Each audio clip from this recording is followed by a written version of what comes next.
পুজোর আগেই দেশে ফুটবল উৎসব। 15ই সেপ্টেম্বর ভারতীয় বিশ্ব ফুটবলের এল ক্লাসিকো। প্রাক্তনদের মহারণে উত্তর আসমুদ্র হিমাচল। ফুটবল নেক্সট ফাউন্ডেশন এক বাঙালি ক্রীড়া সংগঠকের হাত ধরে ভারতের বুকে রিয়াল বনাম বার্সা। কে নেই সেই লড়াইয়ে? মাইকেল সালগাদো, কোকে কন্দ্রেয়াস, ইভান পেরেজ, ফার্নান্দো সোরিয়েন্তেজদের প্রাক্তন তারকারা মাঠ কাঁপাবেন ভারতের। বিশ্বের নানা প্রান্তেই কখনো ফুটবলের স্বার্থে, কখনো কোনো সমাজসেবামূলক কাজের উদ্দেশ্যে এই ধরনের প্রদর্শনী ম্যাচ খেলে বেড়ান ফুটবল জায়ান্ট কাকুলোর প্রাক্তনদের দল।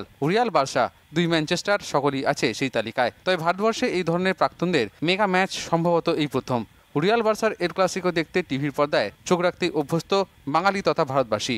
এবার এক বাঙালির হাত ধরে স্বপ্নের ক্লাসিকোর স্বাদ চেটেপুটে উপভোগ করার সুযোগ এদেশের ফুটবল প্রেমীদের কাছে। সম্প্রতি বের্নাবেউতে এক প্রদর্শনী ম্যাচে মুখোমুখি হয়েছিল Real Madrid legends AS Ruma legends.